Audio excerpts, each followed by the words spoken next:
이스라엘에 대한 이란의 보복 공격이 임박했다는 분석에 중동 정세가 일촉즉발의 위기로 치닫고 있습니다. 또 우크라이나가 러시아 본토로 진격하면서 러시아 우크라이나 전쟁도 격화할 조짐을 보이고 있습니다. 금융회사의 내부 업무망과 인터넷망을 분리하도록 하는 망분리 규제 완화가 추진됩니다. 금융회사도 생성형 AI나 클라우드를 업무에 활용할 수 있게 됩니다. 경기도 과천 중심부와 서울 서초구 사이에 10,000가구 규모의 아파트가 공급됩니다. 오는 2029년 분양을 목표로 하고 있습니다. 미국 주식 주간거래 결제 취소의 파장이 커지고 있습니다. 금융감독원이 자율조정을 유도하고는 있지만 증권사들은 보상을 할 법적 근거가 없다는 입장입니다.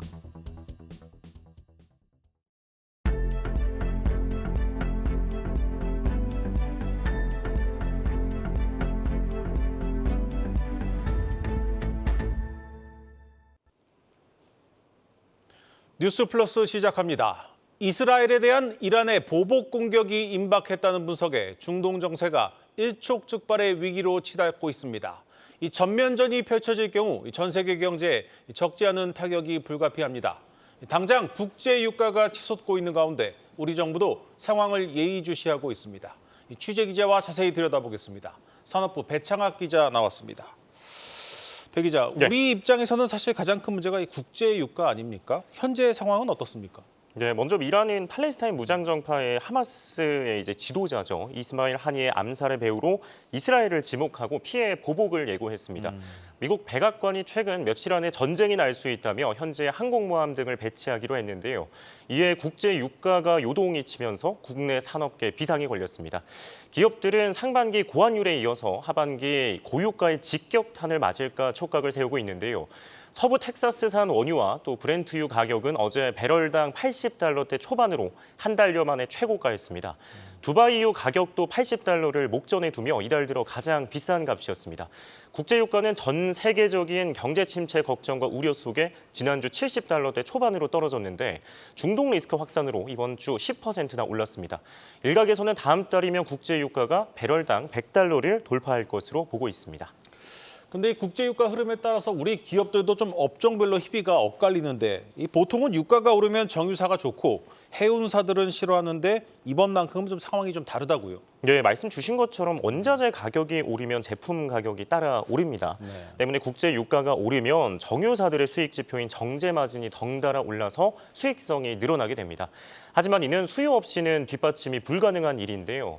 대한석유협회 관계자는 국제유가가 오르는데 수요가 늘지 않으면 원재료 등의 생산비만 증가해서 정제 마진이 도리어 내려간다고 밝혔습니다. 글로벌 경기 호황기에는 국제유가가 오를 때 수요가 늘어서 정제 마진이 증가하지만 불황기에는 수요가 늘지 않아서 정제 마진이 하락할 수 있다는 것입니다. 중국의 저가 물량 공세 등으로 수요는 늘지 않고 또 공급은 늘어서 지난 2분기의 정제 마진은 직전 1분기 대비 반토막이 났고요. 정유업계 관계자는 국제 유가와 또 수요가 엇박자를 내서 정제 마진이 제자리라며 당분간은 공장 가동률을 낮출 것이라고 설명을 했습니다. 현재 정유사들의 정제 마진은 손익분기점보다 종이 한 장 차이 높은 수준인 것으로 알려져서요. 자칫하면은 손해를 볼 수 있는 상황이 됐습니다. 그렇다면 이 해운사나 항공사들은 어떻습니까? 이 유가에 대표적으로 민감한 곳들 아닙니까? 네, 이제 고환율에 이은 고유가가 해운업계에는 호재로 또 항공업계는 악재로 작용한다는 전문가들의 분석이 나오고 있습니다. HMM을 비롯한 해운사들은 배에 실을 수 있는 화물의 총량이죠. 이 선봉량이 증가하면서 운임이 줄었습니다. 하지만 중동 리스크 확산으로 운임이 증가하면서 호황기를 누리고 있습니다. 예로 후티 반군이 홍해를 항해하는 상선들을 공격하면서 수에즈 운하를 통해 인도양에서 지중해로 가는 통로가 막혔습니다. 이에 전 세계 선박들이 경로를 우회하면서 운임비가 증가한 것인데요. 해운사 관계자는 하반기 내내 우회 항로 채택이 지속될 것이라며 업황이 반등할 수 있는 환경이 조성되고 있다고 전했습니다. 반면에 이제 대한항공을 비롯한 항공사들은 기름값이 오르면 손실이 커져서 불황기를 맞을 수 있는데요. 유류비가 항공사들의 영업비용의 30%를 차지하기 때문입니다. 실제로 대한항공의 경우 유가가 배럴당 1달러 오르면 3천만 달러의 손해를 입는 것으로 분석되고 있습니다. 만약에 전면전으로까지 번져서 이 5차 중동 전쟁으로까지 확산을 하면 이 전 세계 무역 자체가 좀 차질을 빚게 될 텐데 네. 그렇게 되면 요즘 이 잘 나가고 있는 우리 수출에도 영향이 있지 않겠습니까? 네, 우리나라 역시 수출 중심의 국가이기 때문에 타격이 불가피할 것으로 보입니다. 하지만 정부는 하반기 수출 호조세를 보일 것이라고 보고 있지만 전 세계적인 경기 침체 그리고 5차 중동 전쟁이 현실화될 경우 이야기는 달라집니다. 여기에 미국 대선 이후 보호무역주의에 따른 공급망 개편 가능성이 상존해 있는데요. 정부는 중동 리스크 확산에 따른 수출 영향은 제한적이라며 수출 바우처, 물류비 등을 확대하겠다고 밝혔습니다. 산업부는 이달 들어서 관련 업계와 긴급 회의를 열고 석유와 또 가스 수급 상황을 점검하고 있습니다. 산업부는 석유와 가스 수급에는 문제가 없으며 유사시에 반년 이상 쓸 수 있는 분량의 비축유 그리고 가스 재고분을 보유 중이라며 이 경기가 침체될 수 있다, 또 영향을 받을 수 있다는 입장에 선을 그었고요. 산업부 관계자는 수급이 어려워질 경우 대응 매뉴얼에 따라서 대체 노선을 확보하고 수입선의 다변화를 유도하는 등 여러 방안을 논의해서 조치하겠다고 전했습니다. 네, 잘 들었습니다. 산업부 배창학 기자였습니다.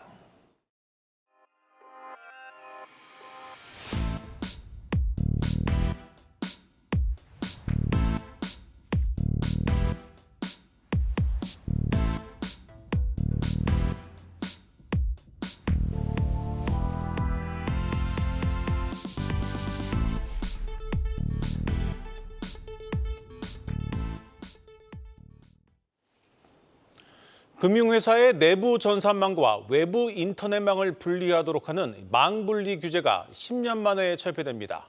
이 금융회사도 생성형 AI나 클라우드를 업무에 활용할 수 있도록 하겠다는 건데 하지만 이 보안 위험도 커질 수 있다는 우려도 나오고 있습니다. 전범진 기자입니다. 금융당국은 오늘 경기 김포의 국민은행 IT센터에서 간담회를 열고 망분리 규제를 단계적으로 철폐하겠다고 선언했습니다. 망분리 의무화 규정은 그 시대적 소임을 다하였다고 생각합니다. 충분한 안전장치를 전제로 단계적인 규제 개선을 추진해 나갈 계획입니다.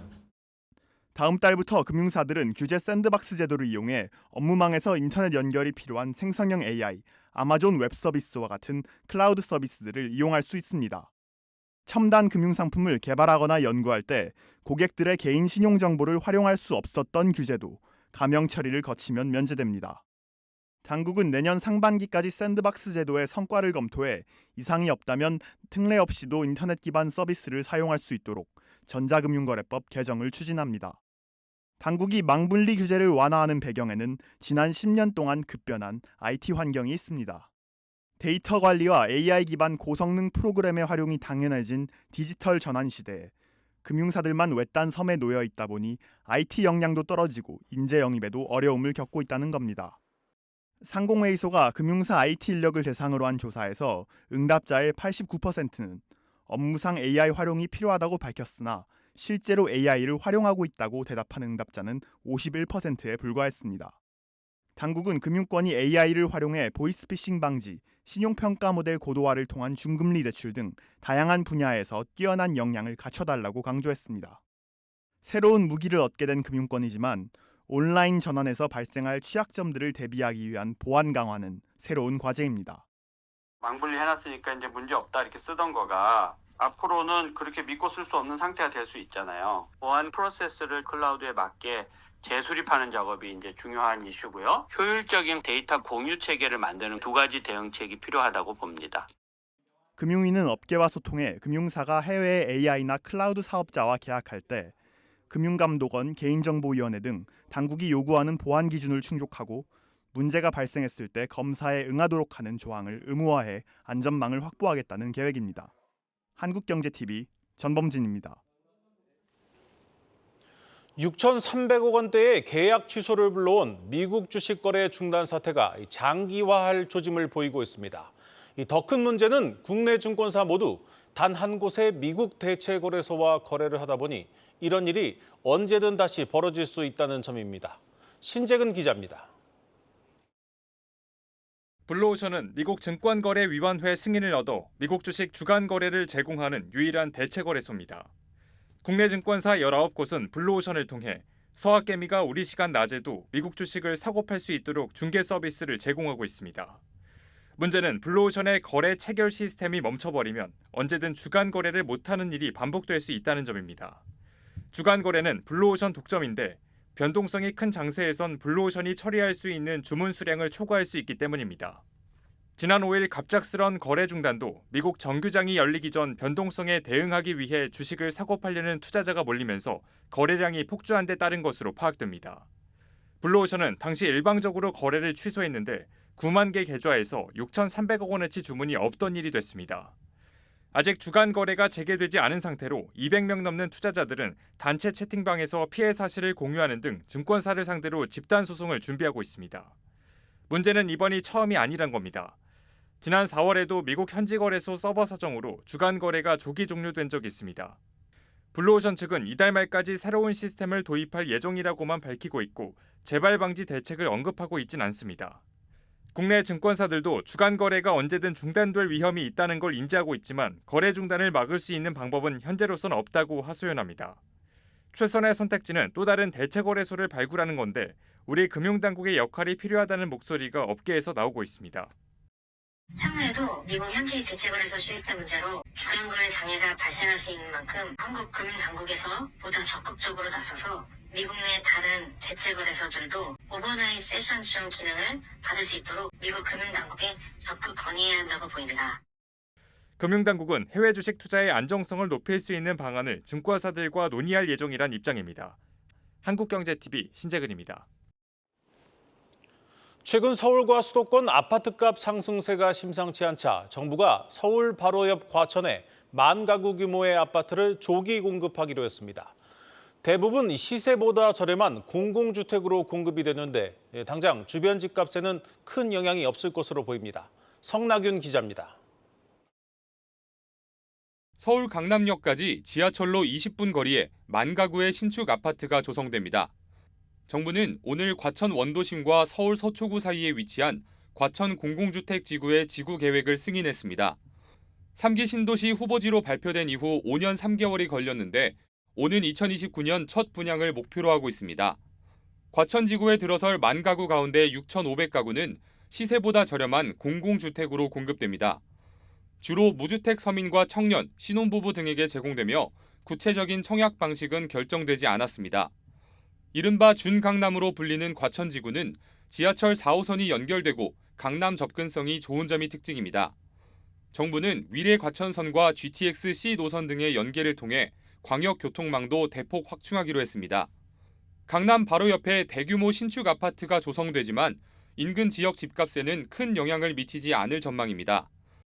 이미 정비가 되게 잘 돼 있죠. 말 그대로 과천 자체가 신도시잖아요. 1만 세대 정도 되고 위치도 좋으면 사람들이 많이 주목할 만한 지역인 것 같긴 합니다. 이게 막 입주한다고 했었을 때 인근 가격을 떨구고 아마 그러진 못할 거예요. 대규모 공급이 아닐 뿐더러 학군 등 과천 원도심의 인프라를 공유하기는 제한적이라는 설명입니다. 한국경제TV 성나균입니다. 전 세계적인 전기차 수요 둔화와 최근 화재로 전기차에 대한 공포까지 커지면서 한국 타이어의 한온 시스템 인수가 차일피일 미뤄지고 있습니다. 지금 와서 따져보니 한온 시스템의 몸값이 너무 높다는 겁니다. 아직 인수가 무산된 것은 아니지만 분위기는 확실히 달라졌습니다. 취재 기자와 자세히 들여다보겠습니다. 산업부 강미선 기자 나왔습니다. 강 기자, 인수 발표를 한 지 3개월이 지났습니다. 현재 진행 상황 어떻게 되고 있습니까?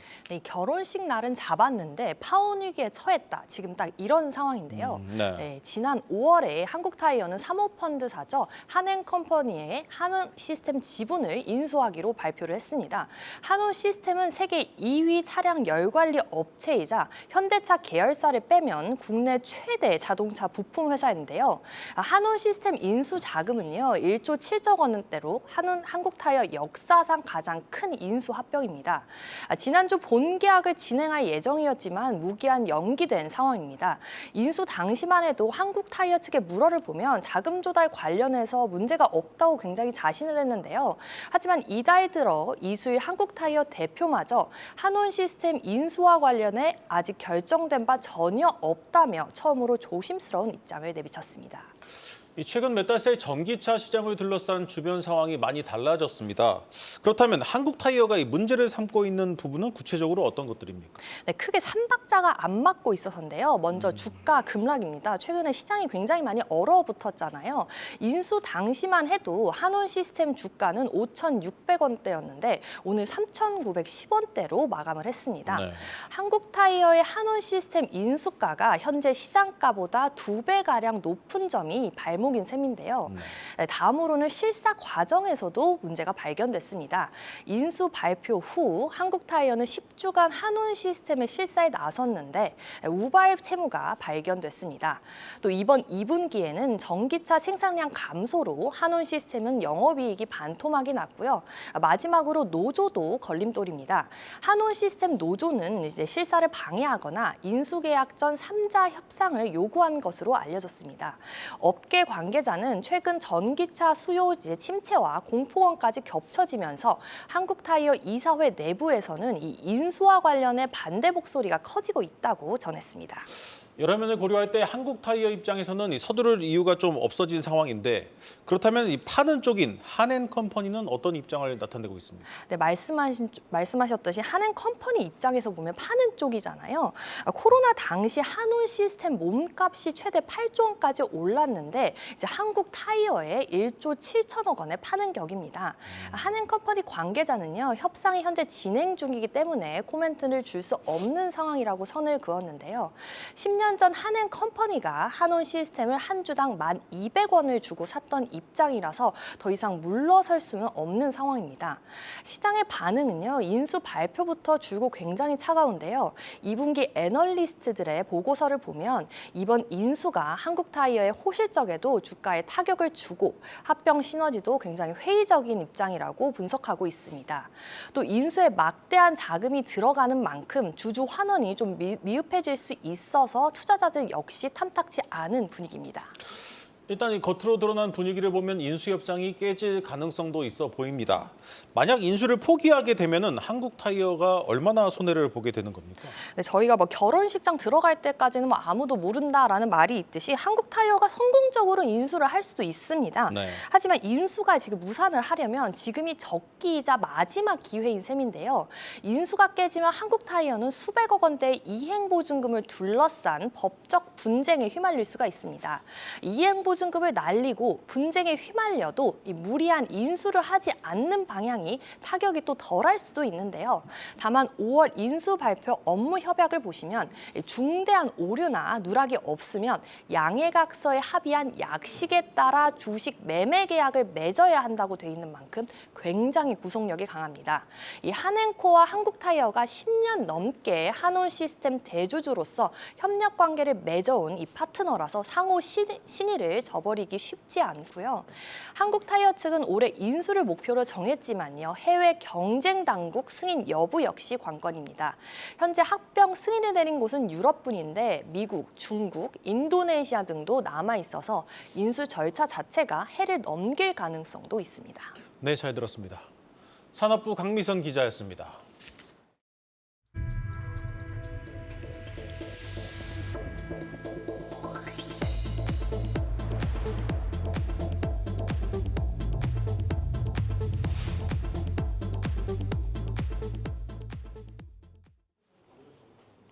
국내 제약 바이오 기업들이 해외 기업 인수에 공격적으로 나서고 있습니다. 이 세계 시장에서 통하는 경쟁력을 갖추기 위해 M&A를 선택하는 사례가 늘고 있습니다. 김수진 기자입니다. 지난 6월 말 성사된 SK바이오사이언스의 독일 IDT 바이오로지카 인수. 3,400억 규모의 투자로 국내 제약바이오 업계에서 최근 들어 있었던 가장 큰 빅딜로 꼽혔습니다. 전문가들은 글로벌 백신 위탁 생산 상위 10개 기업 중 하나로 꼽히며 기업 가치만 6,600억 원 수준으로 평가되는 해외 기업을 우리나라가 인수한 것이 큰 의미라고 설명합니다. 과거에는 M&A보다 공동개발, 전략적 투자가 주로 이뤄진 데다 해외에서 국내 기업을 인수하는 형태가 많았지만 이제는 반대 사례가 생기고 있는 겁니다. 인수의 이유는 글로벌 시장 진출을 위한 포석 쌓기. 사업적인 부분들에 대한 포트폴리오 전략의 재편이라든가 이 차원을 넘어서서 과거 같으면 생각할 수가 없는 것이었습니다. 적어도 세계 시장에서 경쟁할 수 있는 그런 걸 갖추기 위해서는 우리 한국 제약바이오 산업이 어떤 전체 글로벌 제약바이오 산업에 있어서 하나의 키플레이어로서 성장해 가고 있음을 말해주는 단적인 사례다. 해외 기업 인수 외에도 국내 제약바이오 기업의 M&A는 올해 들어 더욱 활발하게 진행되고 있습니다.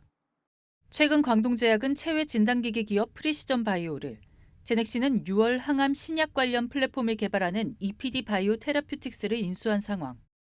5월에는 동국제약이 미용기기 업체 위드닉스를, 4월에는 HAB 바이오스텝이 독성시험 전문기업 크로엔을 인수하기도 했습니다. 글로벌 시장에 있고 글로벌 시장으로 가기 위해서는 규모의 경제가 매우 중요하거든요. 투자를 한다든가 전략적인 어떤 그 협력을 맺고 하는 이런 단계를 넘어서서 M&A를 통하는 것이 안정적이고 지속 가능한 그런 어떤 그 사업 모델을 구축하는 거다.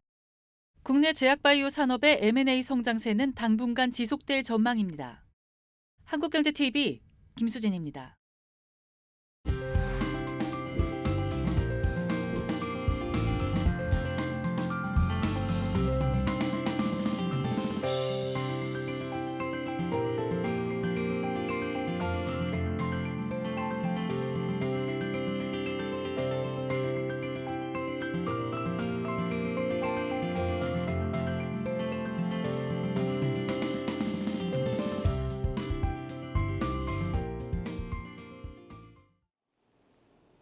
오늘 준비한 뉴스 플러스는 여기까지입니다. 함께해 주신 여러분 고맙습니다.